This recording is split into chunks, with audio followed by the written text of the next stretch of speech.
Blessed evening o mapagpalang gabi po sa ating lahat. Nagbabalik na naman si Len para sa ating share and devotion video, and thanks God it's Friday and it's the 7th birthday of my panganay na alaga na si Hannah. So they're celebrating, and we know that God will grant all her heart's desire, and she will grow into a God-fearing person, and we know that all the blessings will be poured out by God into her and her family. So, bago po tayo dumakas sa ating share and devotion video, I do hope and pray that everyone is doing well and okay, and we are all blessed each and every day of our life, because as we all know, every gising is a blessing, and habang tayo ay ginigising ng Panginoon, ay ibig sabihin meron pa tayong mission dito sa mundo, and may we fulfill the will of the Lord to happen into our life. So bago po tayo magsimula ng ating share and devotion video, ay huwag po natin kakalimutan ang manalangin at magpasalamat sa ating Panginoon. So let us pray.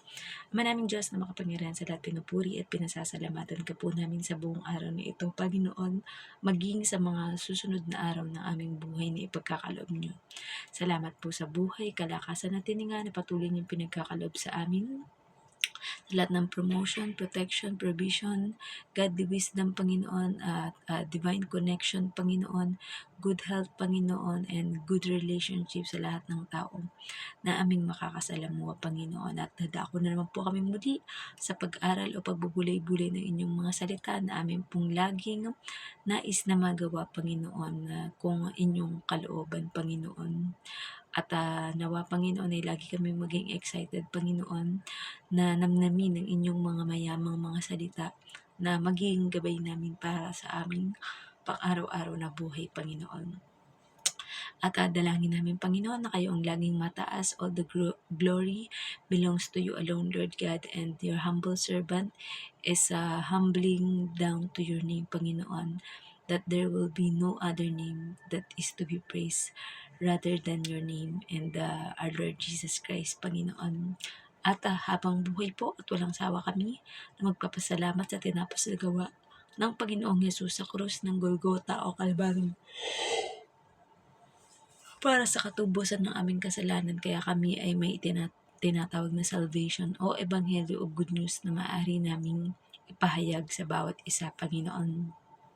Dalangin namin na langisan niyo ang aming labi, Panginoon, and let the anointing of the Holy Spirit dwell among us, Panginoon, para ang lahat ng aming sasabihin, Panginoon, ay ayon lamang sa inyong pinapasabi at ibinibigay na karunungan sa amin, Panginoon. We also pray, Lord God, na kayo po ang may kakayahan na makakapagpabago at tumipo sa puso, isip at espiritu ng bawat makakapakinig, Panginoon, upang kung ano man ang mga ginagawang kasamaan ng bawat isa o hindi nakalulugod sa inyong harapan, Panginoon, ay maikorek o maitama po namin, Panginoon. Salamat din sa banal na Espiritu na laging lumulukob sa amin, Panginoon, at siyang nagko-convict sa amin whenever na makakagawa po kami ng kasalanan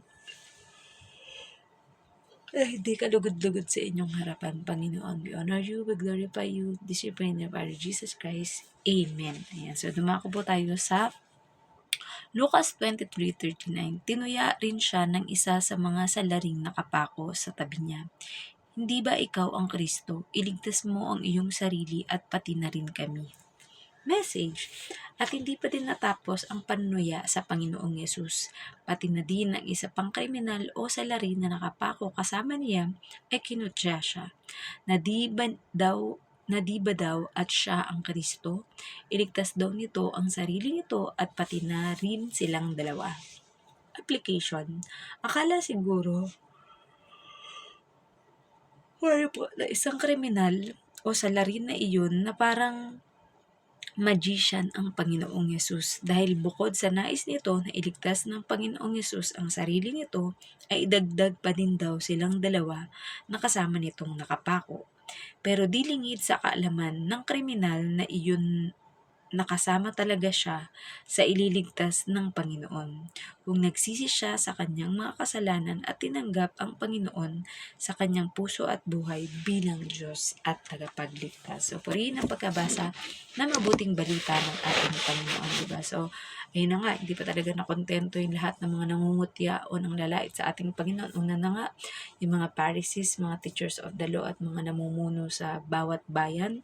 Then, yung crowd or yung mga tao, then yung kawal na nagbigay sa ating Panginoong Yesus ng maasim na alak. And dito sa pang-apat or panghuli na nanuya or mutya sa ating Panginoon ay yan na yung isa pa sa kasama niya sa mga kriminal. So siguro either yan yung nasa left, 'di ba? Kasi yung nasa right, alam naman natin na nagkaroon siya ng last moment repentance sa ating Panginoon, 'di ba? So mababasa natin yan sa mga susunod na talata na mapag-aaralan natin bukas, God's will. And I know na magiging busy tayo sa linggo ng gabi dahil darating na nga ating mga amo at Lunes, may pasok na naman sila sa trabaho at sa school ang ating alaga, 'di ba? So, ayun na nga, 'di ba? So, sabi nga dito sa ating naging explanation na sa tulong ng Diyos na maaring iniisip ng kriminal na yun na magician ang ating Panginoon na kayang-kayang siguro nababalitaan din ng kriminal na yun na ang ating Panginoong Yesus nga ay sikat na o kilala bilang kiniklaim niya na siya ang Kristo, siya ang Mesiyas o siya ang tagapagligtas. So iniisip siguro ng kriminal na ito na kung totoo nga na ating Panginoong Yesus yung sinasabi niya na Kristo ay kayang-kaya nitong iligtas ang kanyang sarili mula sa nalalapit na kamatayan na yun at pati silang dalawa, di ba? Pero makikita mo naman na kahit papaano ay hindi naman masyadong selfish itong taong ito, 'di ba? Dahil hindi niya lang hiningi sa Panginoon na iligtas ng Panginoong Hesus yung sarili niya tapos iligtas lang siya. Pero ang sinabi niya ay pati rin sila. So that means ini-include niya rin yung kanyang kasamang nakapako o naparusahan ng kamatayan. And para po sa mga hindi nakakaalam, sa Israel kasi ang ibig sabihin kasi kapag nagpapasan ka ng krus ay ibig sabihin ay may matindi kang kasalanang nagawa. So, dahil wala pang lethal injection o silya elektrika noon, 'di ba? Wala ring bitay. So ang ginagawa ay ipinapako sa krus, 'di ba? Yung mga talagang mga talamak or talagang mga sobrang bigat ng kasalanan ng mga kriminal. Maaaring sila ay pumatay ng mga tao o nagnakaw ng malaking mga halaga, 'di ba? But dito ay pinapakita kung ano na naman yung klase ng dalawang tao sa buhay ng ating Panginoon, 'di ba? Merong isa na patuloy na manunuya or mangkukutya sa kanya at merong isa na tatanggap sa kanya up to the last moment of his life, 'di ba? So hindi alam ng kriminal na yun na kung sino yung kanilang kasama na yun talaga ang tunay na bugtong na anak ng Diyos at Mesiyas at magliligtas sa buong sangkatauhan. Ayan. Kasama din syempre ang kriminal na iyon. Ngunit, ayan nga lang, ipinapakita na kahit nandyan na ibinabahagi mo na yung good news, mabuting balita, binabalaan mo na yung taong yun kung natalikuran ang kanyang mga kasalanan o mga hindi magandang ginagawa o hindi kalugod-lugod sa Diyos. Pero, choice pa rin ng tao kung kung tatanggapin niya or hindi yung iniaalok na libreng kaligtasan ng ating Panginoon, di ba? And if you are the one who don't receive the Lord Jesus Christ as our Lord and Savior, nakakalungkot po ang maaari nating kahinatnan at alam natin na yun ay sa eternal damnation or eternal suffering doon sa hell or sa lugar ni Satanas at ng kanyang mga kampon, 'di ba? Pero kung ikaw ay even to the last minute, meron nga tinatawag na last moment repentance, 'di ba? May iba na habang naghihingalo na tsaka tinatanggap ang ating Panginoong Yesus bilang Diyos at tagapagligtas ng kanilang buhay. And sa mababasa nga rin natin sa mga susunod pang talata na kung ano yung sinabi ng Panginoong Yesus para sa isang kriminal na pinili na paglingkuran at purihin at dakilain ang ating Panginoong Yesus kahit lahat silang tatlo ay may possibility na mawalan ng hininga noon dahil nga sila ay naparusahan ng kamatayan sa krus, 'di ba?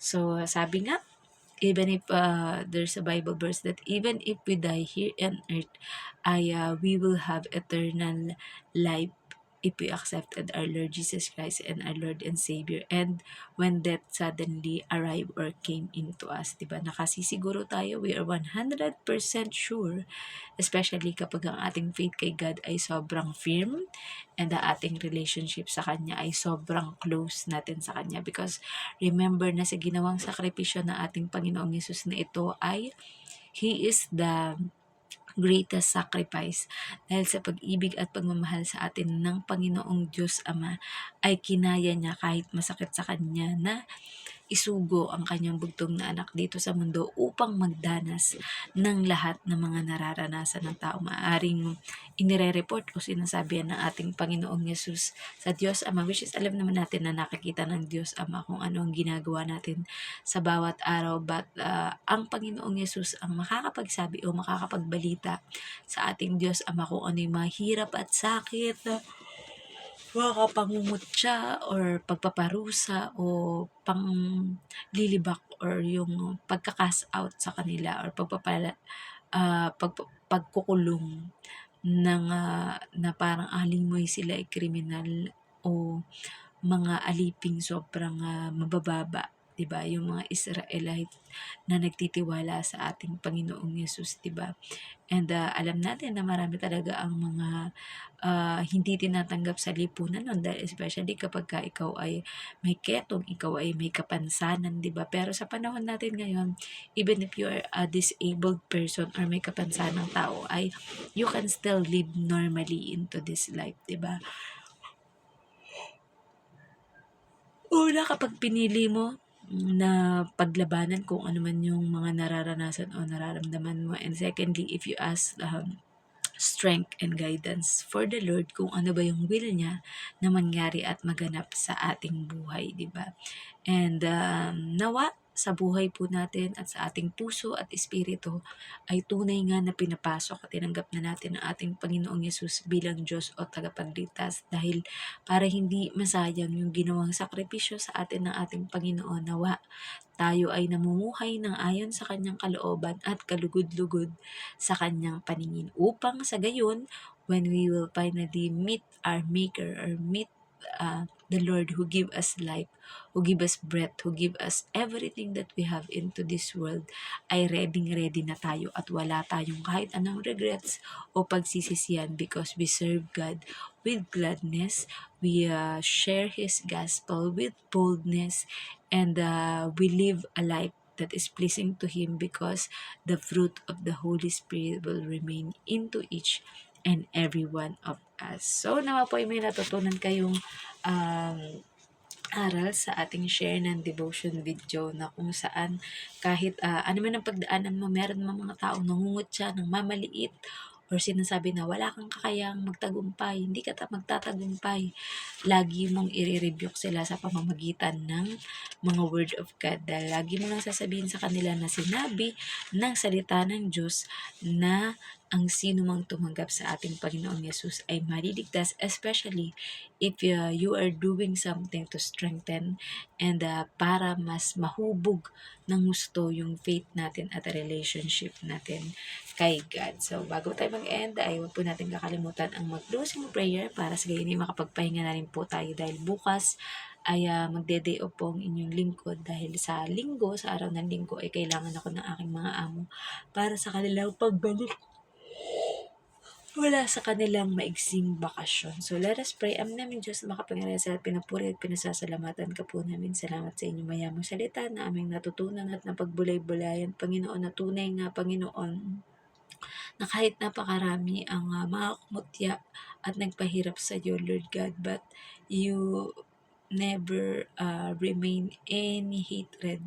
Wala kayong pinairal na hatred sa puso ng bawat isa, Panginoon, but you fill us with your divine and unconditional love, Panginoon. At dalangin po namin na tulungan niyo po kami, Panginoon, upang magawa kung ano man ang nasa inyong mga kasulatan, Panginoon, especially those things, Panginoon, na kalugod-lugod sa inyong harapan, Panginoon, sapagkat kung wala kayo sa buhay namin, Panginoon, we cannot do anything, Panginoon, but when we are in you, Panginoon, we can do all things through Christ who strengthen us, Panginoon. At walang kahit ano o kahit sino man na gawa ng kaaway magtatagumpay sa aming Panginoon. But we will be victorious in our life, Panginoon, because you are our God na pinaglilingkuran at minamahal sa buong buhay na ipinagkaloob niyo sa aming Panginoon. Also pray, Lord God, para sa lahat ng may mga financial problem, Panginoon, naloko man sila, Panginoon, nalugi sa negosyo o sa trabaho, Panginoon,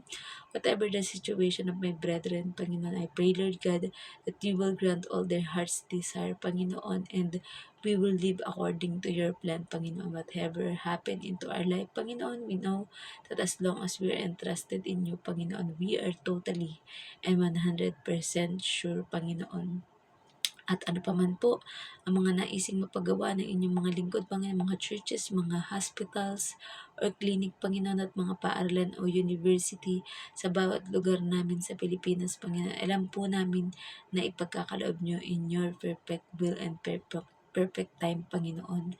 Basta gamitin nyo lang po ang bawat isa sa amin bilang instrumento o katuwang sa paghatid ng mabuting balita ng Panginoon ninyo, Panginoon, at upang mas marami ang maligtas, Panginoon, na aming mga kakilala, mga mahal sa buhay, Panginoon, at yung mga hindi pa lubos na tinatanggap ang inyong bugtong na anak na si Jesus bilang Diyos at tagapagligtas sa kanilang buhay, Panginoon. We also pray, Lord God, na ano pa man po ang mga kailangan namin sa bawat araw, Panginoon, we know that you will provide, Panginoon. We also pray, Lord God, para sa lahat ng mga pastors, priests, evangelists, prophets, teachers, Panginoon, that they will have a great connection sa inyo, Panginoon, at great relationship sa inyo, Panginoon, na no matter what circumstances or whatever happening to our life, Panginoon, as long as we are breathing, Panginoon, we will praise you, we will honor you, and we will glorify your name, Panginoon.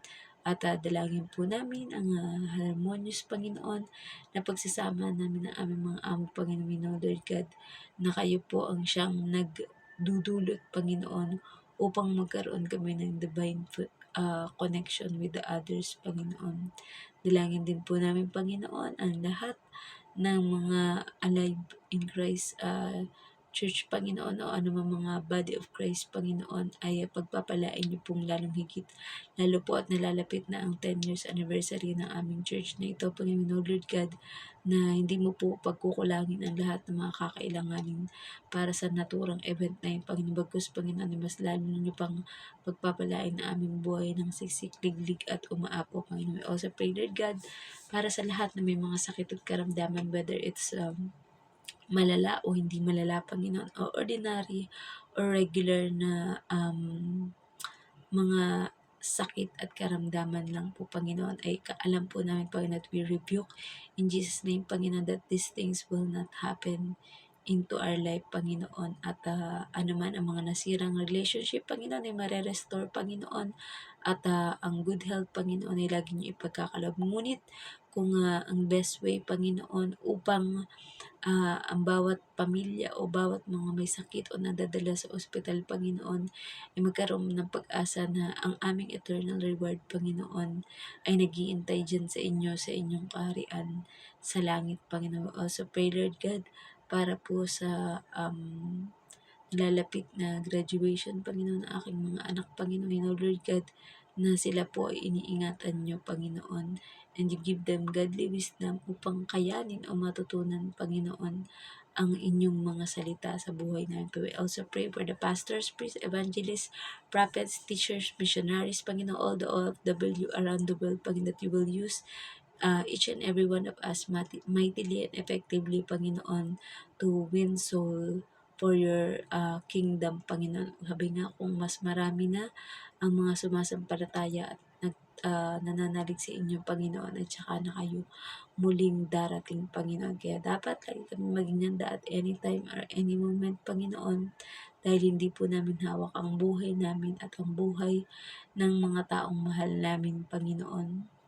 We also pray, Lord God, for your chosen nation, this place, Israel, Panginoon, na ang mga Hudyo, Panginoon, ay tatalikod sa kanilang mga lumang pananampalataya o pananalig, Panginoon, at papalitan nila ito ng believing in you as our Lord and Savior, and upang maipamahagi sa iba ang good news na naranasan natin sa ating buhay, Panginoon, because as we are far from you, Lord God, ay mahirap po, Panginoon, ang magiging kalagayan o buhay namin, Panginoon. But if we entrusted our life into you, Lord God, kailanman ay hindi niyo po kami pababayaan sa lahat ng aspeto ng aming buhay, Panginoon. At ano pa man po, ang mga greatest heart desire ng bawat tao, Panginoon, ay pagkakaloob niyo po, Panginoon, especially if they have great relationship with you, Lord God. Muli, sa iyo po ang lahat ng mataas na papuri at pasasalamat, Panginoon. And we also pray, Lord God, para sa bansa ito na Hong Kong, Panginoon. Thank you for the life of aking mga amo, Panginoon. Kayo po ang siya mag-ingat sa kanila, sa kanilang trabaho, sa kanilang pag-aaral, Panginoon, at harmonious relationship sa bawat isa, Panginoon. Dalangin po namin, Panginoon, na kayo ang laging matataas sa aming buhay, Panginoon.